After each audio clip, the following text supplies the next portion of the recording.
Oh, your neighbors must love you. Yeah, not so much. What's up, Wackety Racing Channel, and welcome back. So we're gonna just jump right into it. Let's get in it. We need to go ahead and make a blow-off valve. We need to go ahead and make oil lines and water lines for the turbo. And he's got to pull the fuel tank so we can make decisions about how the new fuel tank's going to work, how the filler neck's going to go, and whether or not we're going to do a different fuel pump and all that stuff. So, there's a lot to do. But, we did manage to get the entire exhaust manifold wrapped and the blanket on there. That looks really nice. We even managed to pump some heat in there using a MAP gas torch and the air compressor to actually pre-burn some of our headers wraps so that when we fire it up we don't have all that smoke and it's already kind of preset and all of our silicone, don't forget, high temp silicone spray. So everything's kind of locked in place, looking really sharp, but there is still plenty to do. So we're gonna go ahead and get started. Quick reminder, if you would like to keep tabs on what we're doing with this thing and keep up to date, especially when it comes time to actually get this thing running, be sure to subscribe. If this video gives you any joy or actually gets you thinking about what you want to do with your own project, please consider subscribing. Let's get cracking. Let's do it. We need water lines and oil lines. So I'm gonna start working on that while Cody starts pulling the tank. One thing to check out, guys, whenever you have a classic car like this vintage or similar, you always want to check under your carpet. So fun fact, there is no trunk in this car. We actually have to go through the cab to get to the fuel tank. To do that, pulled the seat out. While I pulled the seat out, pulled the carpet out, and I've got a nice thick layer of dirt and grime, and I ended up having a piece of sound deadening come up off the floorboard. So we'll get that replaced, we'll get this cleaned up. But really, there's another common issue that you got to think about, D. What's that? So in circumstance like this where you have dirt trapped underneath carpets or in between layers of sheet metal, it only takes a little bit of moisture for that to almost never dry. If it ends up getting wet, it might be wet for months, weeks, who knows how long, depending on how frequently it's wet. So this layer of dirt can easily become an entirely replaced floorboard in a few years by the time it starts eating the material. So rust inhibition is the reason that you want to try and get that dirt out of the floor anytime you can. Yep, and we're not super worried about it on this one. The sound deadener that's in here is pretty stuck throughout, except for this part. Don't look at that. But everything else is pretty stuck, so I'm not super worried about it. But we're here, we're going to clean it up anyways, and then we'll start jumping on the tank. Time to vacuum. That's what an Opel fuel tank looks like when it's not in the car. It's kind of small, it's kind of cute. Still a royal pain in the ass. But either way, so the problem that we were running into was had these side brackets that actually bolted right up here to the inside of the wheel well. And what this car had originally is it had a cover that came up and a cover that went over the top of the fuel tank. And I'm obviously going to do something different with the sheeting up in here. We're going to come off the bottom of the window straight out to this cross brace here, and then we're going to come straight down with aluminum right here to the back side of this little cover here. So I clearly didn't need those. Cut those out. I still got one more I got to cut out over there, and then get all this stuff cleaned up. I'm going to button up my wiring a little bit because it's just ugly the way it was routed. They never took the time to make it pretty. So I'm going to beautify this a little bit, and then we'll go get the Mazda fuel tank and see if it fits. Opel fuel tank. Found out the capacity of it's about 14.5 gallons.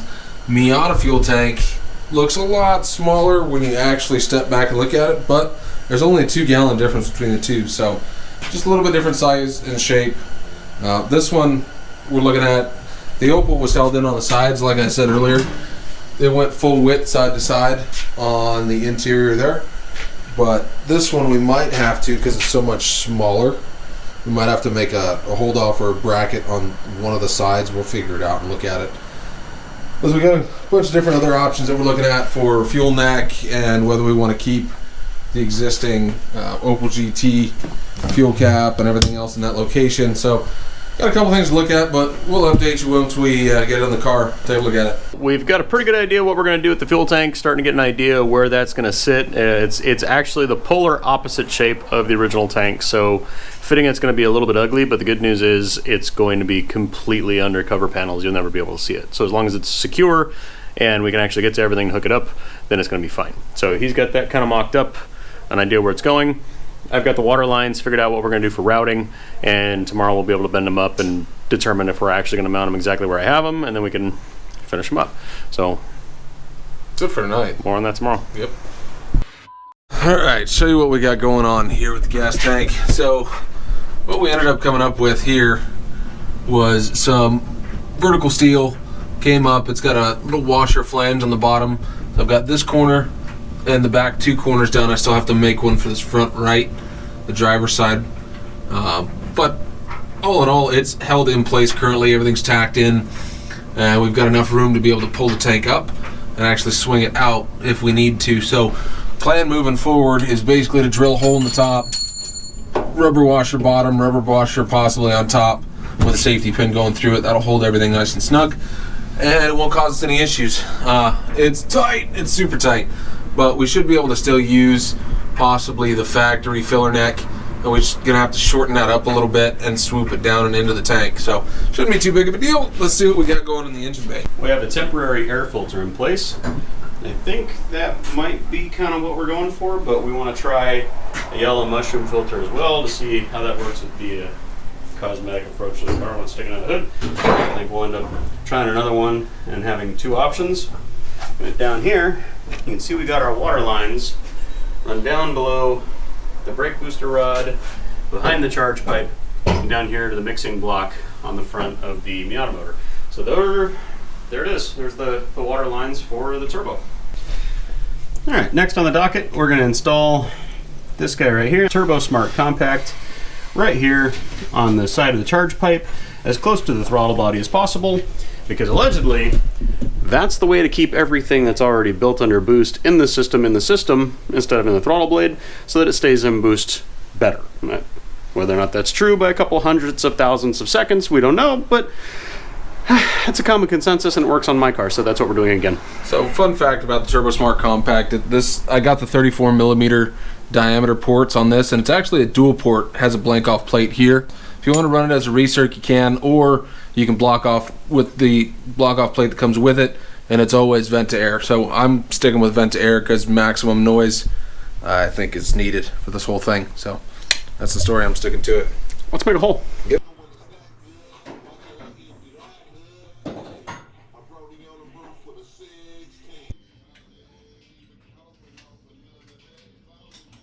Coming into the engine bay, Dee's got the actual piece welded onto the intake. We got the rubber mount and the blow-off valve mounted. That's kind of the general angle we're thinking about right now. We'll have to hear it actually in motion to see what we really think. And then we got the rubber lines for the turbo cooling system coming in off the thermostat housing and off the out and the in for the motor. The next fuel lines. And we can start shoving some of the wiring in there, getting an idea where everything's going after the battery's in. Wiring? Oh yeah. Fun fact. Battery tray. Make a little battery tray for it too. So we'll get this all bent up and painted and pretty and whatever. The battery's gonna go right here next to the actual fuel tank. So nice little tight package. I think it'll work out just fine. No issues, no problems. Just trust us. Alright guys, show you what we got going on. So I gave you a little sneak preview of the battery tray that I had made last night. I had it marked out. So tonight, got it all bent up in shape, added some tabs to the bottom, welded those on both sides. And what we're going to do is we're just going to throw a strap across the top.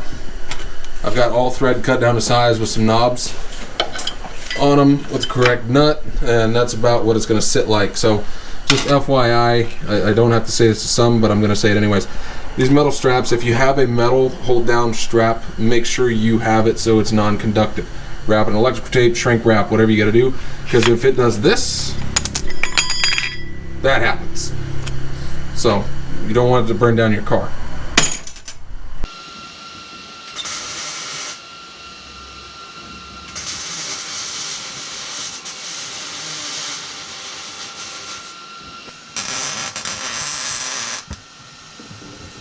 Give you a little sneak peek, show you some action. That's her battery hold down in place. Everything's in, it's solid. It's not moving. I can shake the whole car with it if we needed to. So that's how it's going to sit, kind of right next to the fuel tank. Nice little top view. It's all going to be covered. Like I said before, we got a top plate that's going to come over the fuel tank and come to this cross member right on the top, and then we have another piece that's going to go vertical from here straight down to the back side of the carpet here. So that's all going to be covered with aluminum. Shouldn't have any issues. Should be a nice clean look at the end of the day. I think now we're going to get some fuel lines out and see if we can get those kind of mocked up, see where they need to go, and get them routed. Making progress.